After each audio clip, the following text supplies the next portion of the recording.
I'm going to put it at 10,000 emails that we have received since we opened up this tip line. This would be insane. We want to read your emails. Absolutely not. She knows we're going to say you can't read that. She just continues to ask for more and more because she can't find any evidence. Blake Lively is having a full-scale breakdown after Candace Owens dropped a bombshell live on air, revealing a shocking name, over 10,000 incriminating emails, leaked PR sabotage tactics, and possibly even Taylor Swift's father being involved. This is more than a scandal. It's a media earthquake.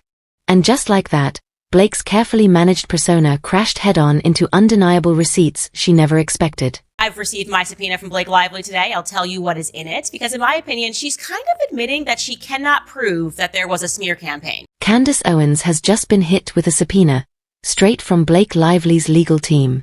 Yes, that Blake Lively, once the queen bee of the Upper East Side, red carpet regular, and one half of Hollywood's most PR-polished couple, strutted into 2025 courtroom style thinking she could silence Candace like it was a glossy Netflix courtroom series and Candace was a background character. What are you talking about? This doesn't make any sense. Let's slow that down here, because I think we're realizing something. But here's the catch.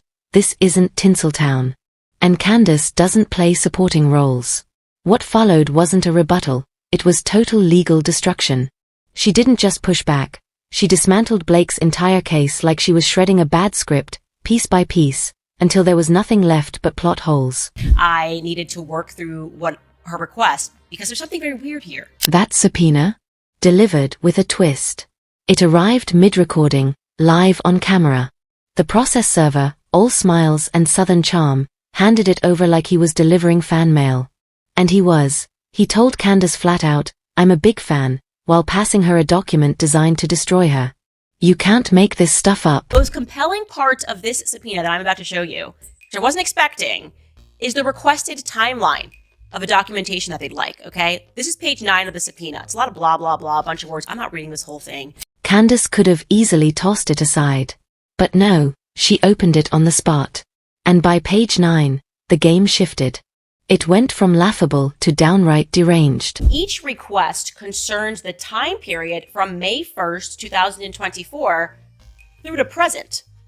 Because Blake's legal team, led by the now infamous Michael Gattel, wasn't just asking for clarification.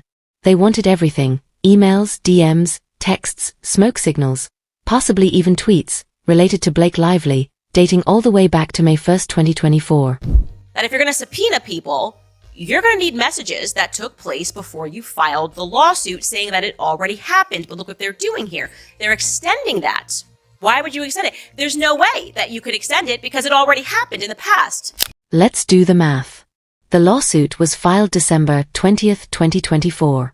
So they were requesting documentation for a smear campaign that had supposedly already occurred, and then some. Months later.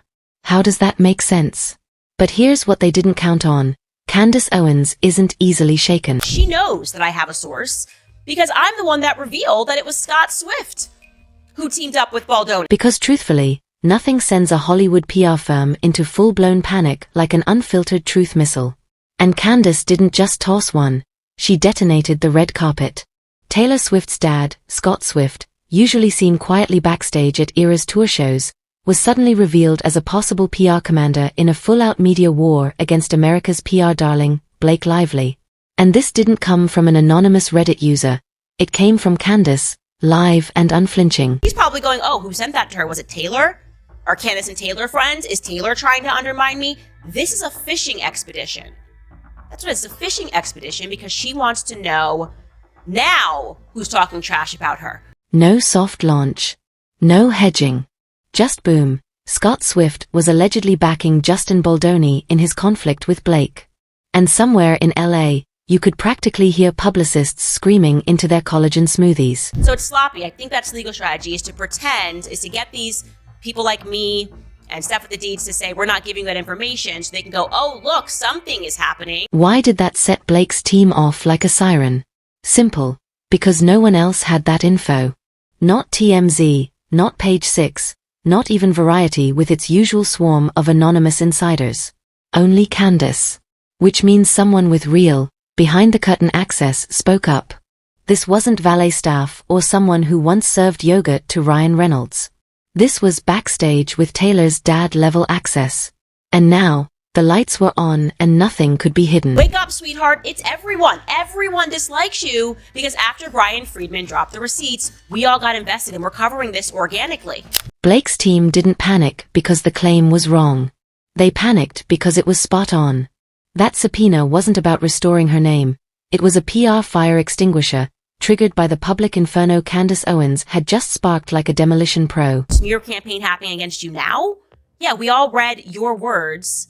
We read your messages, we read your Khaleesi Dragons, and we're kind of sickened by the way that you bullied Justin Baldoni. Like, we read it, and we feel passionate about this case, and we're teaming up in the way that every parent and mother and woman and child that has been following this just wants to see justice brought to Justin Baldoni. Because let's be real, this lawsuit was never about truth.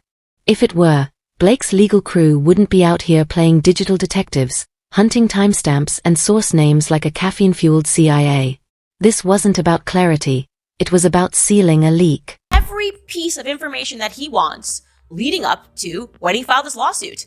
But obviously, we are going to assert reporter's privilege to protect our sources for how we got information about Blake Lively following her lawsuit being filed. I mean, common sense. The second Scott Swift's name was dropped, the lawsuit switched from a defamation case to a full-on panic move. Candace had what they didn't, the receipts. And she delivered them hot, live, and with no filter. What started as a celebrity meltdown escalated into a legal witch hunt. This wasn't a case, it was revenge in disguise. A smear campaign dressed up in a courtroom costume. It's important because she's done everything in her power to try to avoid this and mislead both the judge and the public. Blake Lively must have thought she could keep her skeletons hidden forever. But she just found out that Candace Owens owns a shovel, and she knows how to use it.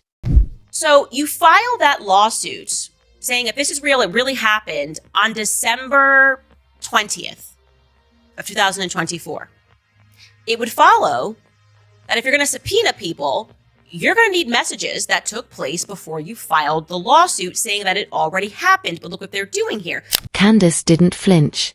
While Blake's attorneys acted like courtroom mobsters throwing subpoenas around like glitter at a PR disaster, Candace stood firm. No dramatic speech. No frantic texts. Just a quiet assertion of journalistic privilege, and a bold line in the sand. She agreed to release anything dated before December 20th, 2024, the day Blake filed her lawsuit. After that, off limits. So she's literally subpoenaing, just to be very clear. She wants, I'm going to put it at 10,000 emails that we have received since we opened up this tip. And when she said off limits, she meant it. We're talking over 10,000 messages, from tipsters, whistleblowers, assistants, and even Upper East Side moms who'd seen too much. All protected. Zero exceptions.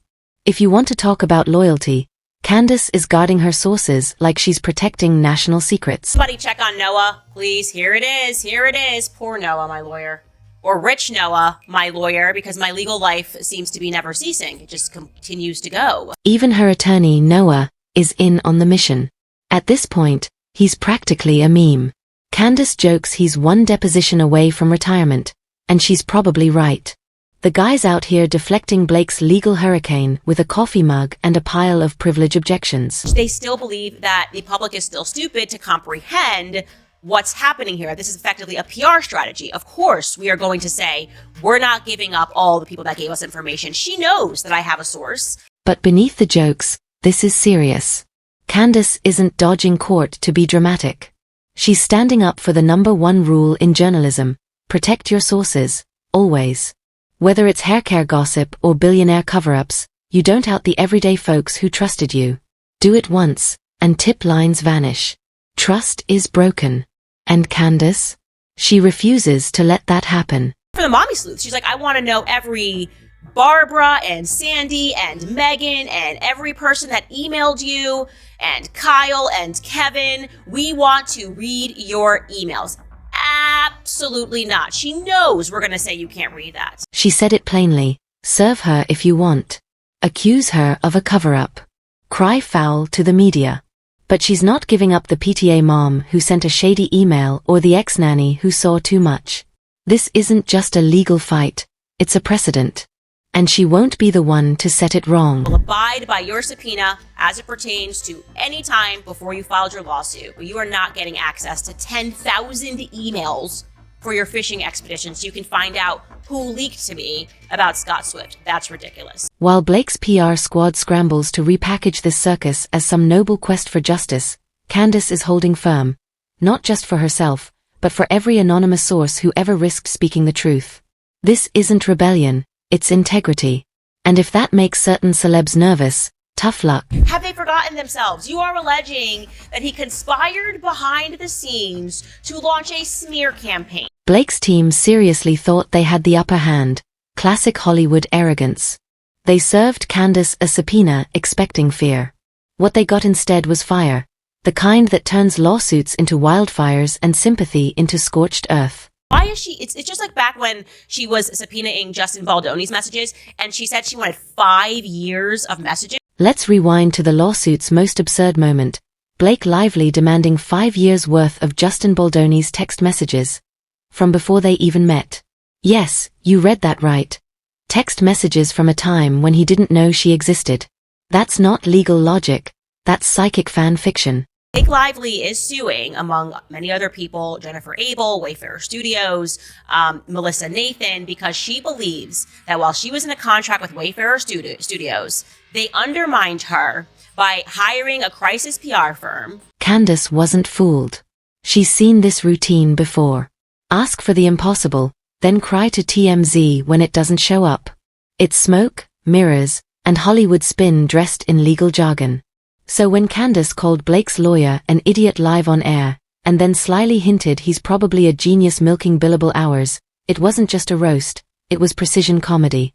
Her strategy here is to ask for something that she knows that she can't get, so that when the party that receives a subpoena says, no, I'm obviously not giving you every text messages dating back to things I sent to my grandma for Christmas 5 years ago, she can go, see? They're hiding something. Something must be hidden. And here's the kicker. While Blake's side is busy obsessing over emails about conditioner, the internet is sprinting miles ahead. Leaking screenshots, timelines, Reddit breakdowns, and TikTok detectives solving the whole case in real time. The biggest bomb? Emails from entertainment attorney Brian Friedman, allegedly showing Blake's team actively trying to ruin Baldoni behind the scenes. The reason why she's on this fishing expedition is so that she can create stories around what happened on set after she's viewed the video footage again. When those emails dropped publicly, it was game over. The public didn't need a courtroom.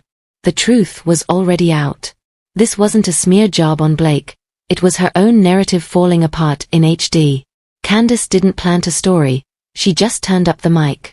The thing is, Blake Lively wants to see all this footage, as she's saying, before her deposition. So what does Blake do? She doubles down. More subpoenas. More spin. She tries to shift attention from Baldoni to Owens, hoping she can reroute the chaos. But legal whack-a-mole only works until someone hits back. And Candace didn't just hit back. She torched the whole strategy. So this is her last kind of final hope, trying to find something in that footage that she can spin. And Baldoni's lawyers are pointing it out here, saying like, we are not falling for this and the judge should not allow it. Let's not sugarcoat it. This lawsuit isn't about the truth. It's about fear. Fear of whistleblowers, critics, and anyone brave enough to pull back the curtain. But Blake's secrets didn't stay hidden. Thanks to 10,000 plus messages from insiders, stylists, and ex-staff, they all spilled out. Now, the spotlight Blake used to shine in has turned into a heat lamp. And Candace? She's tearing apart the Hollywood illusion with data, sarcasm, and a smirk. What's so frustrating, I talked about this on my Instagram, all the press is playing it like she won, like it's over, and it's not. Let's call it what it is. This isn't a lawsuit. It's a public relations meltdown on slow mo. The subpoenas are desperate, the motives transparent, and the backlash is only getting started.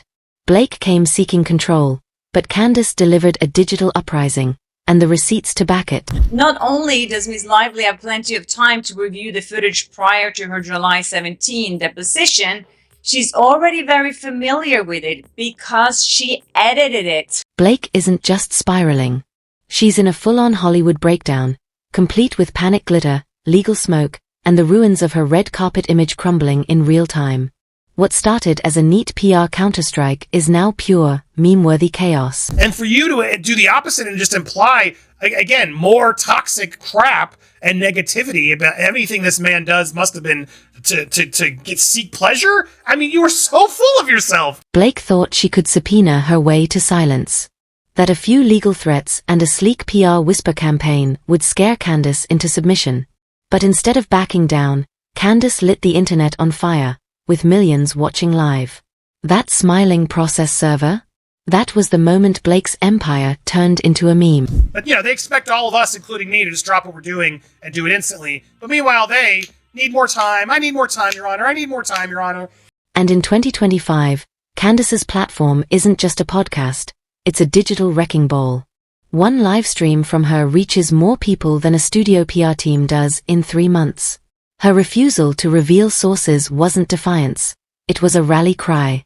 From ex-nannies to latte-fetching interns, they all heard her. Blake expected Candace to crack. Instead, her whole shampoo-themed subpoena got turned into an online joke in record time. She feels unsafe being at Brian Friedman's office, and she's a big celebrity and she needs protection. I don't know how she's going to be more protected in his office than Brian Friedman's office. And here's where it gets Shakespeare-level tragic. Blake didn't just lose control. She handed the whole story to Candace and said, "Go ahead, destroy me." While Blake was typing subpoenas, Candace was fielding 10,000+ messages from insiders and citizen sleuths ready to expose the truth. This lawsuit was meant to silence, but instead, it created an army. TikTok lit up, Reddit exploded, and every leak spilled faster than a spilled mimosa at brunch.